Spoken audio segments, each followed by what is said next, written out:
Nebraska, there are 8 designated noxious weeds in the state.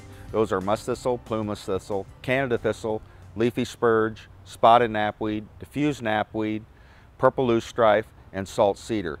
All of these plants are non-native plants to Nebraska, and they are designated by state statute that landowners have to control them. It's interesting because I think homeowners would say that they've got species that are invasive, you know, in their yards and whatever. Some would say nutsedge, etc. But then we technically have what is legally invasive. And we don't want homeowners to go out and pick up, you know, be out in the woods or whatever, grab something and think, God, this is really pretty. It's got a really pretty flower. It seems to be growing, you know, on its own. It's a natural, it's a native species. I should stick this in my yard, and then find out that it actually is illegal for them to have it in their yard. A great example is purple loosestrife. This is now an invasive weed, or has been for a number of years, and yet there were a lot of people that had legally bought it in nurseries and garden stores and then planted it in the yard. And if you drive around Lincoln and Omaha and some of the rural communities, you'll still often see it in a yard. And legally, that can't be there because of its potential for reseeding, etc., and moving in and about the region and causing problems in waterways. That's one example. So make sure you know what you're planting. Make sure that it's not an invasive species on technically the invasive species list. And in general, it's just not a good idea because you're not sure what it's going to do. You don't know about allergens and other things. So make sure you know what you're planting. Buy it from a certified nursery or a good garden store, and make sure that the label is correct, etc. And I think you'll be a lot happier rather than trying to do it on your own and possibly introducing an invasive species in your urban environment.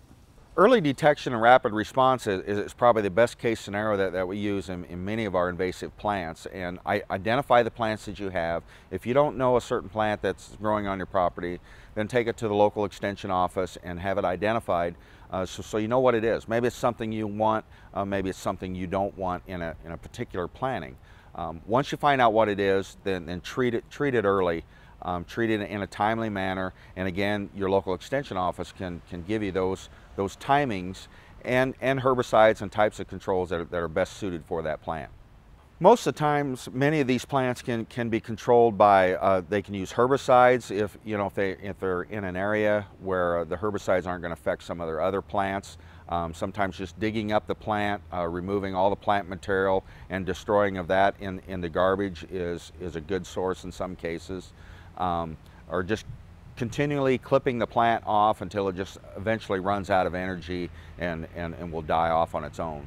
However, sometimes that can be quite intensive and takes quite a bit of time. When you think about it, somebody out in an acreage, they're on a much more open area, and the reason these species are called invasive is they have a tendency to move. And they move into your acreage and they start to take over, and then you realize what the farmers and the range people and the cattlemen are having issues with, of how they're invasive in those particular environments and causing economic problems with their ability to grow whatever it is they're growing or feed their cows, etc. So, you know, and acreage owners are much more intimate with that environment.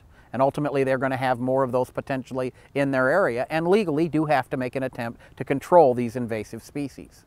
Culturally, the first thing is exclusion. The minute you see it in neighboring areas or whatever, realize that it may invade, you know, learn a little bit about the species. There's some great publications available that will explain to you that it spreads by seed, or it'll spread in contaminated soils, or whatever the case may be. So avoid anything that might have that problem. That said, once again, they're invasive, and that's why they can move in. So if you start seeing something that you're not quite sure of in your yard, and it's adjacent to or close to somewhere where you've seen this invasive species, or you've heard about it on the news, then you may want to pull a sample of it and see what it is, realizing that then you may have to take more aggressive approaches that are beyond cultural, that include herbicide. You know, obviously everyone reaches for Roundup, and that seems to be a glyphosate-based product seems to be the weapon of choice, but many of these may not respond to that because that's what's been tried in the past, and that's once again why they're invasive. They aren't characteristically killed by traditional herbicides. So, you know, do some homework on it. Most invasive species have great information on websites of the states